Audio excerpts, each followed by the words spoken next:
چند بنیادی مشاغل جو نبی اکرم صلی اللہ علیہ وسلم اس ماہ رمضان المبارک میں ادا فرماتے تھے، ان میں سے چند ایک یہ ہے۔ پہلا معمول صیام رمضان کا ہے، پورا مہینہ رمضان کے روزے رکھنا، اور یہ معمول فرض کا درجہ رکھتا ہے اور یہ ارکان اسلام میں سے ایک رکن بھی ہے۔ دوسرا معمول نبی اکرم صلی اللہ علیہ وسلم کا قیام رمضان ہے، جس کو ہم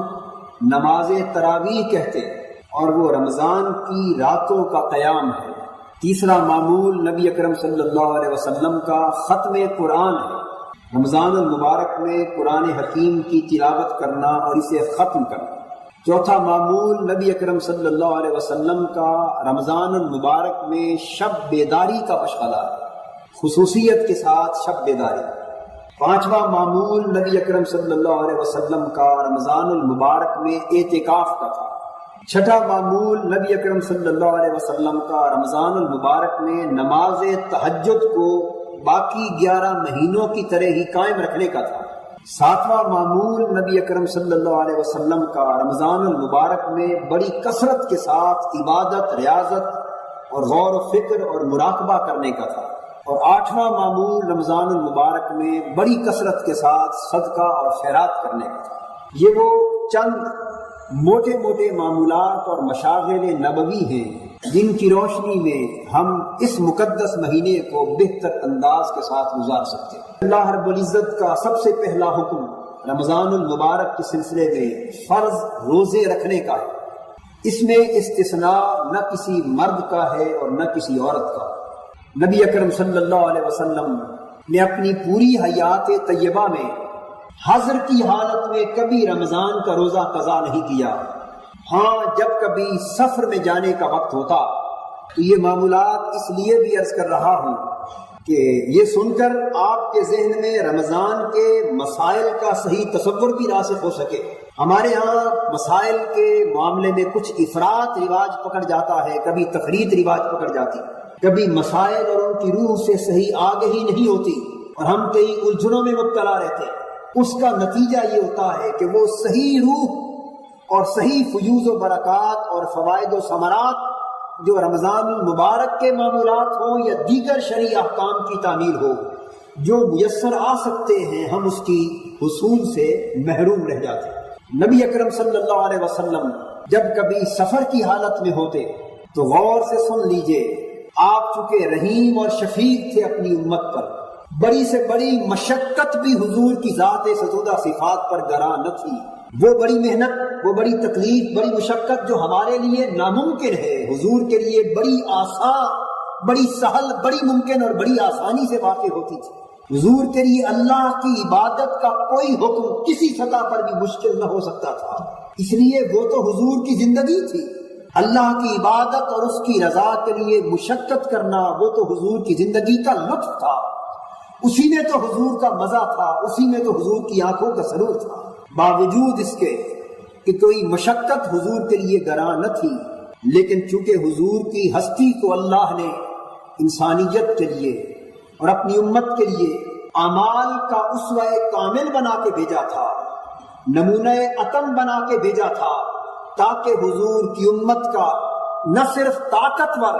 بلکہ کمزور سے کمزور تر فرد بھی حضور کی سنت سے برابر استفادہ کر سکے۔ کوئی شخص اپنی کمزوری کے باعث بھی یہ دکھ نہ دل میں لا سکے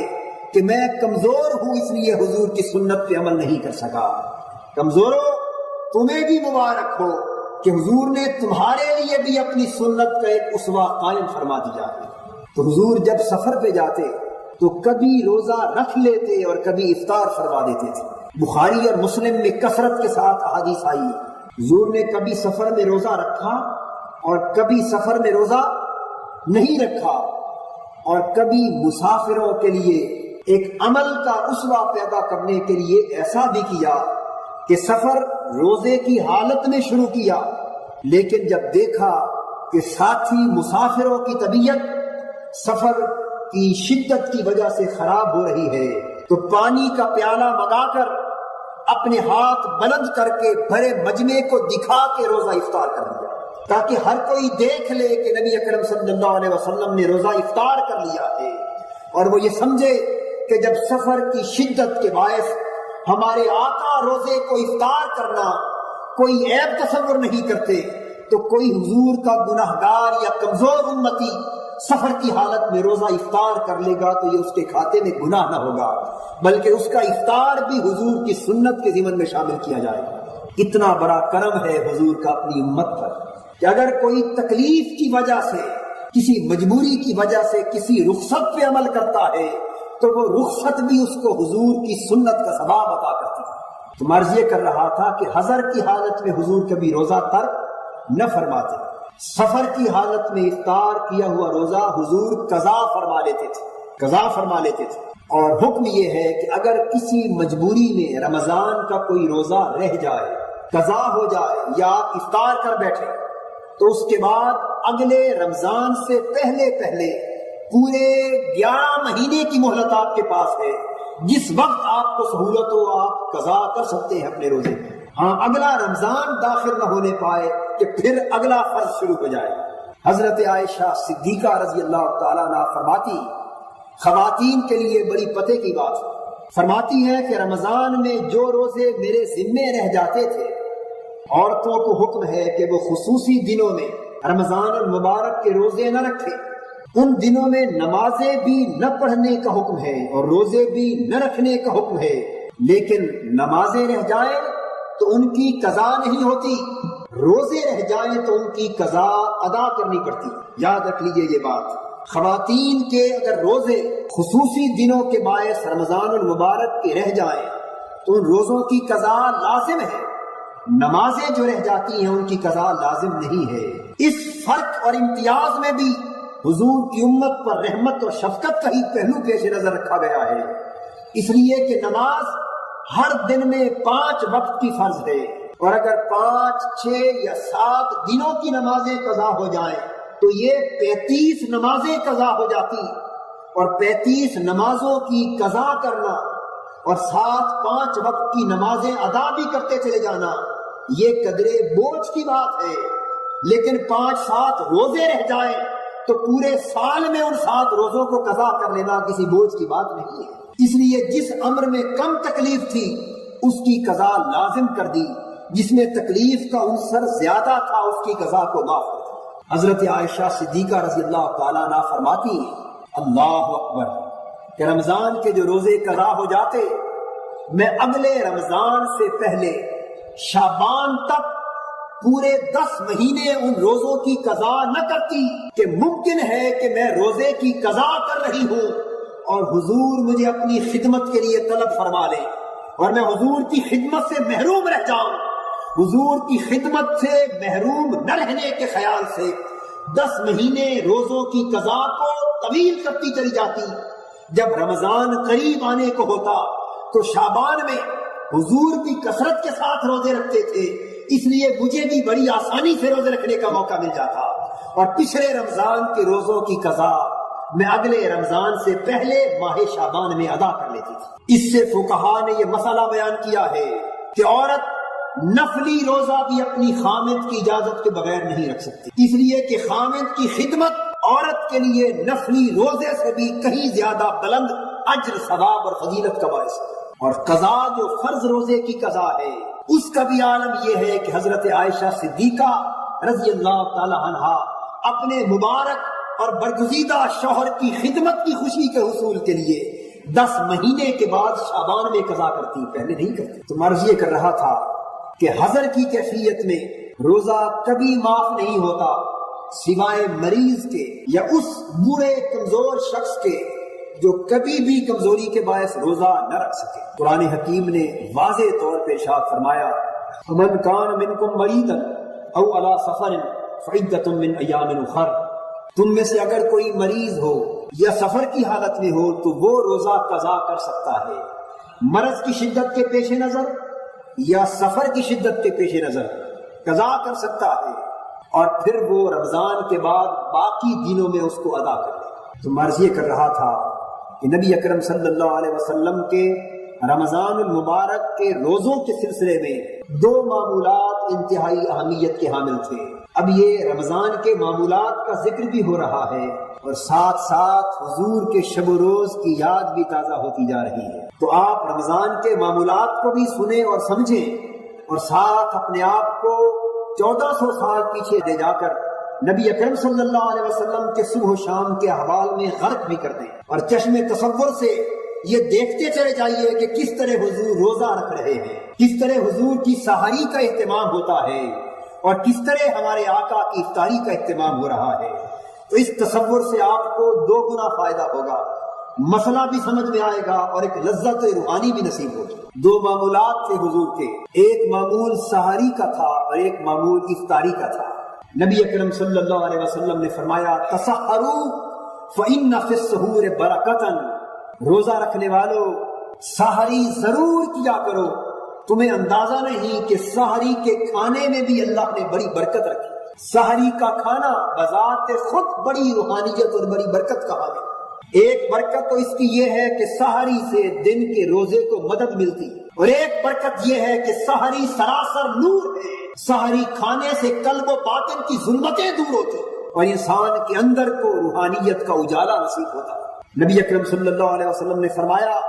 کہ خواہ پانی کا ایک گھونٹ ہی پینے کا موقع کیوں نہ ملے، قلیل سے قلیل وقت ہی کیوں نہ ملے، سحری کھایا ضرور کرو، اس لیے کہ یہ حضور کی سنت ہے اور یہودیوں کی مخالفت ہے۔ حضور نے یہ بھی فرمایا کہ ہمارے روزے اور یہودیوں کے روزے میں فرق یہ ہے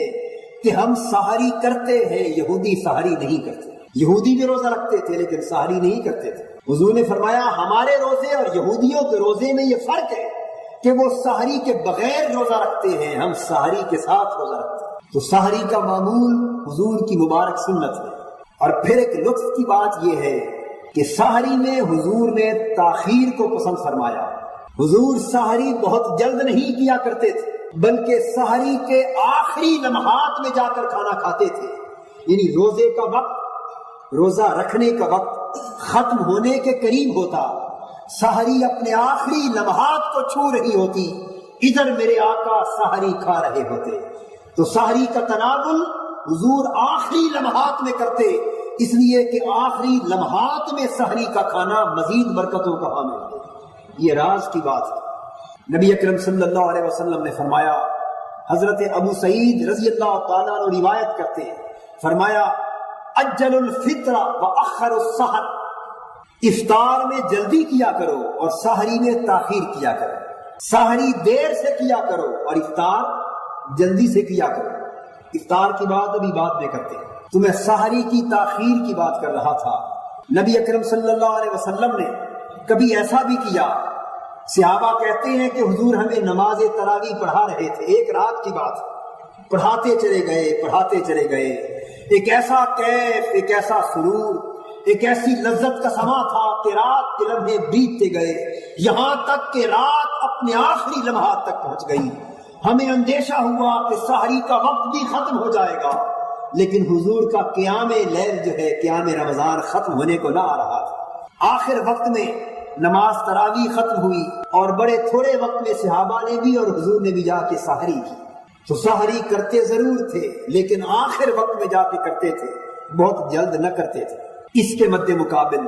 افطار کے لیے تاجیل کا حکم صادر فرمایا۔ حضور صلی اللہ علیہ وسلم ارشاد فرماتے لا یزال الناس بخیر ما اجل الفطر، کہ میری امت کے لوگ اس وقت تک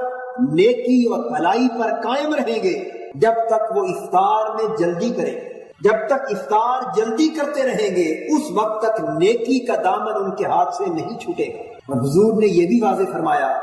کہ افطار میں تاخیر کرنا یہودیوں کا شیوا ہے۔ حدیث پاک میں ہے، بخاری اور مسلم میں احادیث آتی کہ یہودی افطار کے لیے ستاروں کے نظر آنے کا انتظار کرتے، ستاروں کا انتظار کرتے، جب آسمان پر ستارے چمکنے لگتے ہیں تو یہودی تب افطار کرتے ہیں۔ اور اس کے برعکس حضور نے فرمایا کہ تم ستاروں کا انتظار نہ کیا کرو۔ جب مغرب میں حضور اشارہ فرما رہے ہیں، حضور کا ایک ہاتھ مغرب کی سمت میں تھا، ایک ہاتھ مشرق کی سمت میں تھا، میرے آقا فرما رہے تھے جب اس سمت سورج ڈوب جائے اور اس سمت رات کی تاریکی شروع ہونے لگے تو تم روزہ افطار کر لیا کرو۔